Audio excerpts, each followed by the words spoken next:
M80 may be the strangest team in the history of the RLCS. For whatever reason, this team is incredibly good during the Swiss stage of events on Friday, but as soon as they get to the bracket on Saturday, they can't win a match to save their lives. So in today's video, we'll be taking a look at what is changing between their Swiss play and their bracket play that might be causing them significant issues.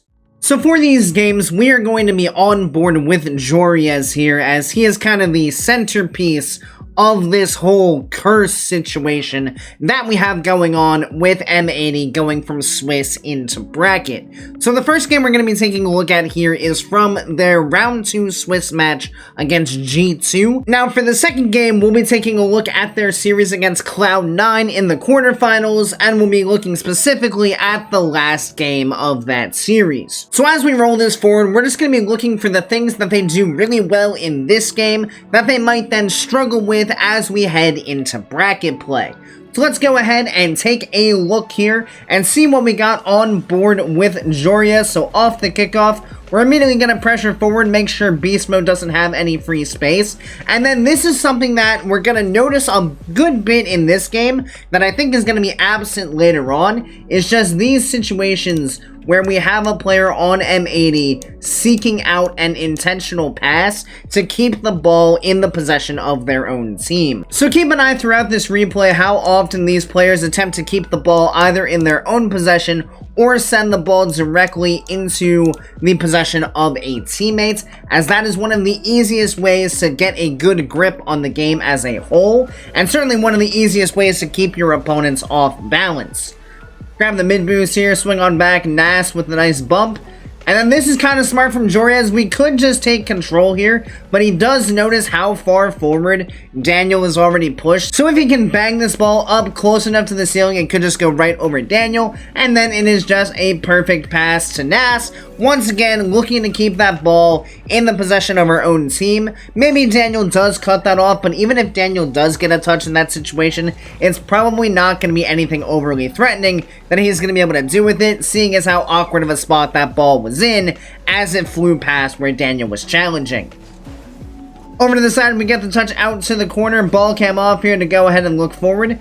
Challenge up ahead, and then here comes another passing play out from the players of M80, and you know what, let's go ahead and flip over to AJ in this position and see how we get along here. So ball off the corner, challenge comes out, he immediately sees Nas over to his left, Nas passes it back, possible shot to the back post, but then the passing isn't done. Nas recognizes the defender's position fairly easily in net to be able to make a save, so he looks for the open space right over to AJ once again, and M80 secures the goal just like that. So again, that's 2 goals now off of looking for our teammates on the field and making sure that we keep the ball in our own possession while keeping it out of the hands of our opponents.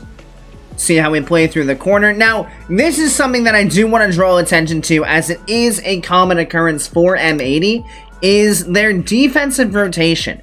Often, their rotation ends here, positioned at the near post, at a dead stop. Now, this is a really interesting tactic, and I'm not exactly sure how well it's really working for them, because the problem is that you get here and you stop. So now, at any point, if you want to go for a challenge, you need to build up all your momentum again and use quite a bit of boost inevitably to get up to speed. And if you're coming in for a challenge against an opponent who's like coming flying in already, you're gonna lose the momentum battle on that challenge every time. So it seems like this positioning may be making it a bit difficult for M80 to maintain a solid amount of boost, as well as to be able to put in consistent solid challenges. So we'll have to keep an eye on that as we go forward, because that is certainly a interesting decision that has been a consistent defensive working that they've done. Good patience here from Joriez, just can't quite get out to this. Little bit of panic on the back end as well, as G2 just works the ball around them. And this is kind of one of the things that could go a bit wrong if you get caught in these positions where you're going quite slowly on the defensive end.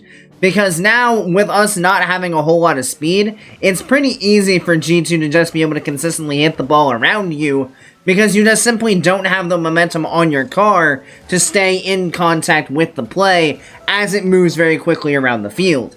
So let us work through the rest of this, see what else M80 does well. Again, possession for M80 in the midfield, not just giving the ball away to G2. That is absolutely a key factor in their success here, because especially against a team as good as G2, the less opportunities you give them, the more chance you have to be successful.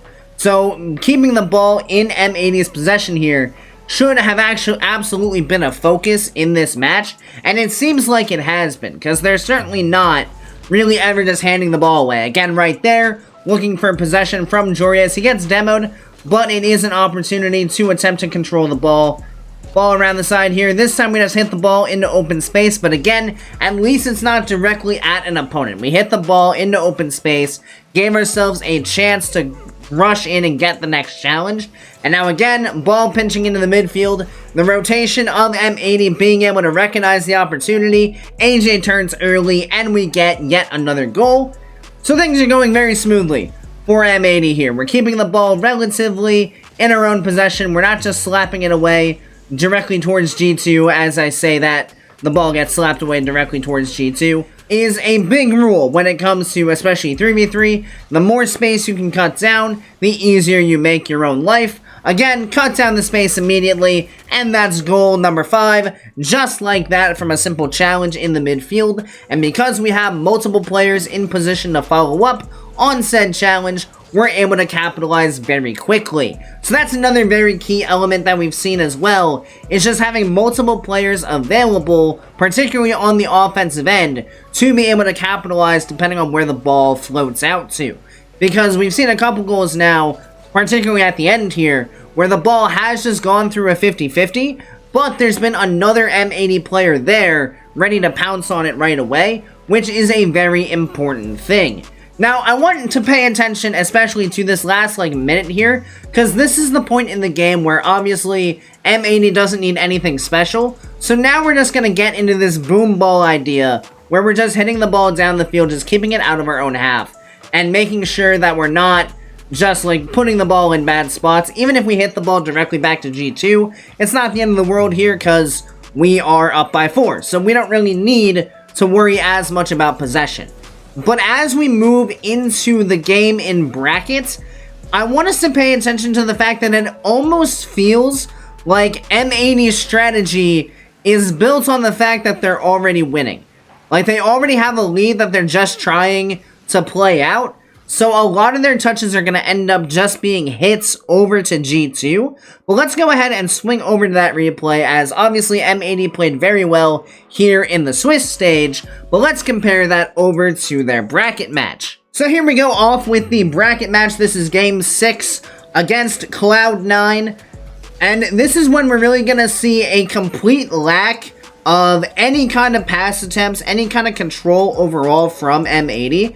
Largely what we're going to see here is heavy touches where the ball just goes directly back to Cloud9 over and over. And like I kind of said at the end of the Swiss match, the way M80 is kind of going to play this game is as if they're already winning in this situation. So it's as if they already have a 3-0 lead, and it's almost like they're already focused on making sure that they're not under sustained pressure from their opponents. So they're now not really concerned as to where their clears go. They just want it to get out of their half into their opponents, even if it means that the opponents are able to bring the ball right back in. So let's keep an eye on that, as well as just the general lack of passes that we're going to see throughout this, because I think that is a very important fact, as well as just awareness on the play. Because even right here, right out the gate, this is an awkward ball in the corner. We get 150 with another opponent coming streaming right in, and yet we're still moving forward as this 50-50 comes out,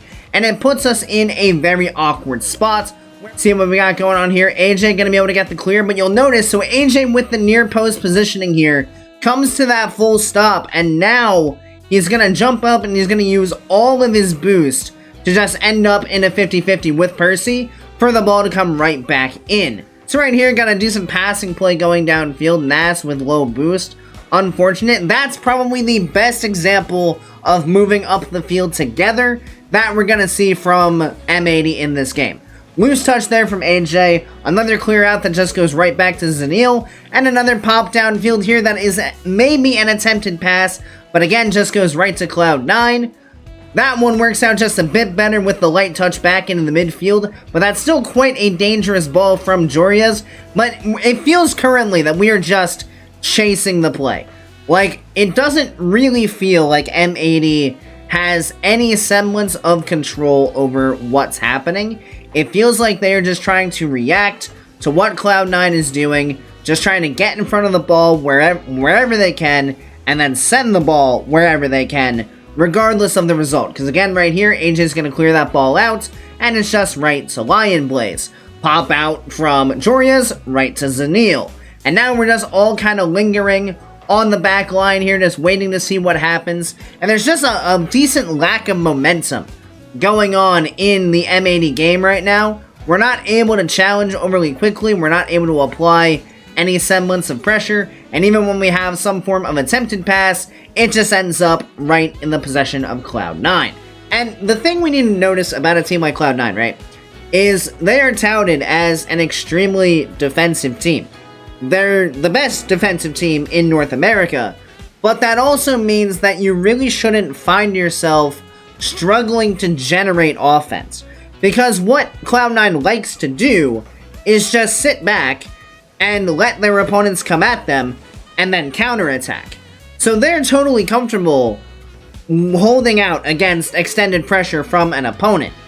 But the problem is when you make Cloud9's ability to break out of defense significantly easier, as we see here, another loose touch. So this is, this is exactly what I'm talking about. So, we got some form of offensive pressure here. Jorias gets a decent touch, allows himself to follow up the next challenge, pushes the ball into the Cloud9 half.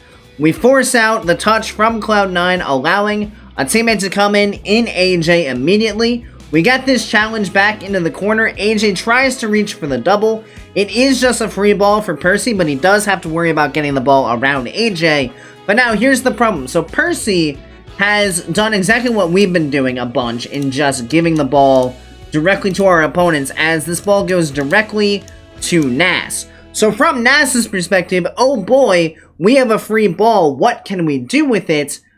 And the result of this play is going to be Nas just attempting to get control, but realistically, all he does is get a really heavy touch that just gives the ball directly to Zanil, which leaves Jorias as the last man back against a very aggressive C9 counterattack, which is exactly where you don't want to be against Cloud9. If you're going to give up counterattacks, you better make sure you have multiple defenders back, because if there's only one, like we see here with AJ going into C9's corner and Nas still recovering out of this second 50 attempt, there's just no one back to help Jorias. And he's got, yes, admittedly, low boost Cloud9 coming at him, but that's still not an advantageous position to find yourself in, and he immediately gets taken off the field as he's trying to figure out how on earth he's meant to defend that situation.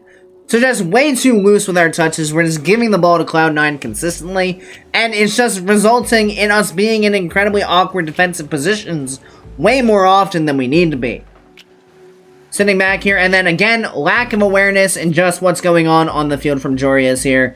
So, we rotate out, ball pinches into our opponent's corner, AJ grabs the mid boost. It looks like AJ should have this next challenge, but as soon as we see this backflip here from AJ, he's now out of the play. There is a C9 player in perfect position to play this ball, and yet for whatever reason, Jorias just doesn't even see this and decides to turn upfield slightly and just leaves the net completely wide open for Lion Blaze to come forward. And you just do have to wonder, at this point, under a minute to go, still only down 1, if the mental was already kind of going out the window. But it's very clear that M80 can play well in the bracket, because earlier on in this series, in Game 3, they beat Cloud9 7-0.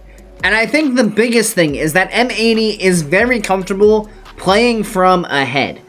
It doesn't seem like they're as comfortable playing from behind, which is also largely probably why they have such good time in Swiss, because they're playing teams that possibly aren't up to the same level as what they're going to get in the bracket. It's also a shorter series in Swiss. But in those matches, if they can get themselves a lead early on, then all of a sudden they don't have to worry as much about the decisions they're making, as the game does become much simpler. But as soon as, like, a situation like this, where we're either tied or we find ourselves losing, now all of a sudden every decision we make on the ball is infinitely more important. And if we are constantly just giving the ball directly to our opponents and letting them pretty much do whatever they want with it, we are just constantly putting ourselves in situations where we are not meant to succeed. When this roster first came together, everyone kind of thought, oh, yeah, M80 should very easily be a major contending team. It shouldn't even be that big of an issue. But for whatever reason, the format of Swiss to single elimination bracket has been M80's kryptonite, and particularly has been the kryptonite of Joria's. So if I was the coach of M80, going into the final regional qualifier of the season, what exactly do we do to break this curse? And I think the biggest thing is M80 just needs to focus on playing a more team-based game. They need to make sure, much like in the game against G2 that we watched, that they look for their teammates, they look to keep the ball in their own possession, and they don't get sucked into a game where they are just constantly booming the ball away directly to the other team. Because the second they start doing that, they are simply asking to be put in awkward situations, asking to be starved out on boost, especially with the way that they rotate on defense, often coming to those solid complete stops, and therefore having to utilize that boost to get back momentum. They need to make sure that they are not giving their opponents any free opportunities, but that every opportunity that does come against them is earned by good play from their opposition. Of course, thank you guys so much for watching. I really appreciate each and every one of you that made it to this point in the video, and I do hope you enjoyed it. If you did, make sure you click that subscribe button right down below, so you make sure you don't miss any future Rocket League content. Additionally, if you'd like to be a bit more involved in the community we're building here, feel free to join my Discord, which I'll have linked down in the description. And as always, I hope you guys have a great rest of your day, and I'll see you next time. See you later, guys.